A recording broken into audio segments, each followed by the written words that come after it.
Okay, so picture this. You're late for a date, and you're in a part of town you've never been to before, and oh yeah, it's pouring rain. You're clutching your phone, just praying it'll get you through this maze of streets. Sound familiar? Well, been there. Today we are diving deep into the world of satellite navigation systems. And yeah, I know what you're thinking. Isn't that basically just GPS? Uh-huh. Yeah. Well, get ready because it's way more interesting than you might think. And to guide us on today's deep dive, we're using Wikipedia's article on satellite navigation. Yeah, it's easy to think of satellite navigation as like this magical tech that just works, but honestly, behind the scenes, it's this crazy mix of engineering and physics. Yeah, so let's break it down. Right. What exactly is satellite navigation, and how in the world does it manage to figure out where we are with such accuracy? Basically, satellite navigation is about figuring out where you are on Earth using, yep, you guessed it, satellites. Makes These systems use a whole bunch of satellites that orbit the Earth, and they provide what we call autonomous geopositioning. That basically means you can find your longitude and your latitude, and even how high up you are, all without needing landmarks or even cell towers. So basically, instead of asking someone for directions, we're just relying on signals from space. Wild. But you mentioned constellations of satellites. Is there more than one system? Good point. Yeah. There are actually 4 major global systems out there. And honestly, chances are your phone is using more than one right now. Really? Yeah. We got GPS, obviously, developed by the US. But then there's GLONASS, run by Russia, BeiDou from China, and then Galileo, which is the European Union system. Hold on, my phone might be using Russian or Chinese satellites to find my location. I had no idea. This is way more international than I realized. So how did all these systems even come about? Was it all just because of the space race? Well, the history kind of goes back to the Cold War. The US actually started everything with this system called transit back in the 1960s. It was mostly for the military. And it used the Doppler effect in a really clever way. The Doppler effect? You mean like when a siren changes pitch as it's moving towards you? Exactly. They basically applied that same principle to the radio waves coming from those early satellites. By looking at how the frequency of the signal changed, they could actually figure out where the receiver was. Wow. Pretty smart for back then. But I'm guessing things have gotten a bit more advanced since the 60s, right? Oh, for sure. Fast forward to today, and systems like GPS use a network of at least 24 satellites. These satellites are constantly sending out signals, and those signals, they have some super important info in them. For one thing, each satellite is basically shouting out its location in space. So it's like a giant game of Marco Polo in space? Kind of, yeah. Mm. And to make things even trickier, the signals can get a little bit delayed as they travel through the Earth's atmosphere. Okay, that makes sense. But how do we actually use those signals to, like, I don't know, find the closest coffee shop? That's where trilateration comes in. Imagine drawing a circle around each satellite that can see where you are. The radius of the circle, that's the distance between you and that satellite. Now, if you do this for at least 3 satellites, you'll notice something cool. Those circles will all cross at one point. And guess what? That point is you. So my phone is basically doing geometry with satellites. No wonder my battery drains so fast. But I'm guessing it's probably not as simple as just drawing circles, right? You got it. Remember those signal delays we talked about?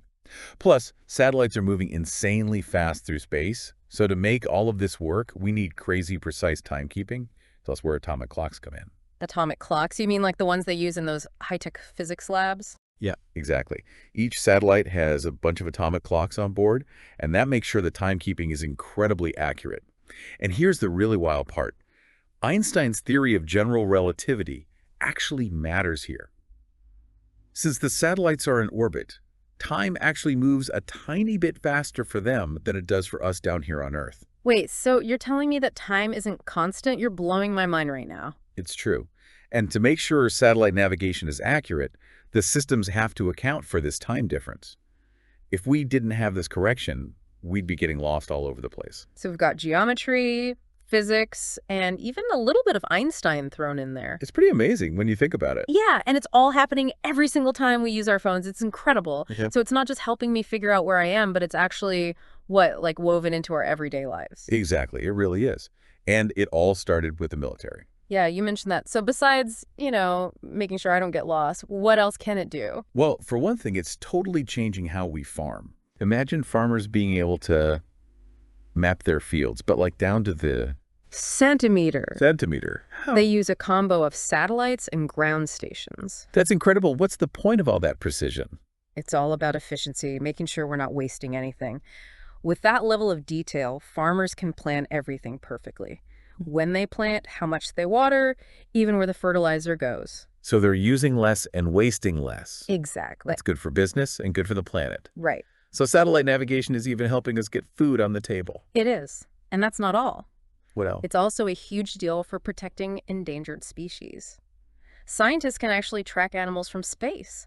Wow, really? Yeah, using satellite tracking to figure out where they go and how to protect their habitats better. So we're going from farms to what? Tracking animals across the globe? Exactly. Okay, that's pretty amazing. And get this, it can even help us monitor tectonic plates. You mean like the Earth's crust? Yeah. Scientists can see these tiny shifts in the Earth by watching how ground stations move.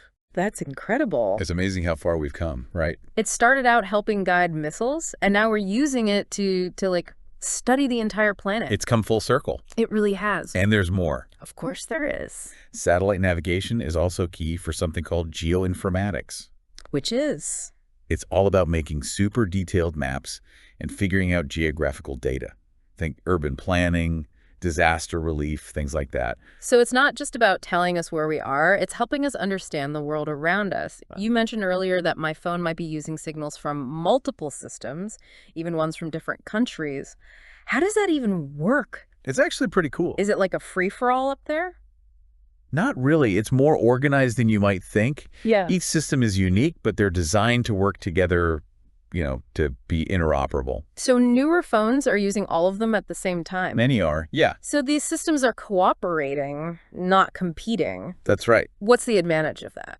Combining signals from different systems, it's sometimes called multi-GNSS, and it has a lot of advantages. Like, it increases how many satellites your phone can see. Which is especially useful in, cities? Yeah, exactly, where buildings can block the signal. That makes sense. More satellites, less chance of being lost. That's the idea. And this leads to some major improvement. Accuracy. Accuracy is way better. Remember trilateration. Yeah, the circles. Right. The more you have, the more precise your location is. It's like having a backup plan for your location, just in case. Exactly. It also means faster convergence time. Convergence. It basically means your phone can figure out where you are faster. Oh, okay. That's really important for things like, I don't know, emergency services or just getting around a busy city. Makes sense. So we've got multi-GNSS combining all these signals. It's incredible. What's next for satellite navigation? What about these augmentation systems? You mentioned them before. What are they all about? Think of them like noise-canceling headphones, but for satellite navigation. They help clean up the signals and make them more accurate. So how do they work?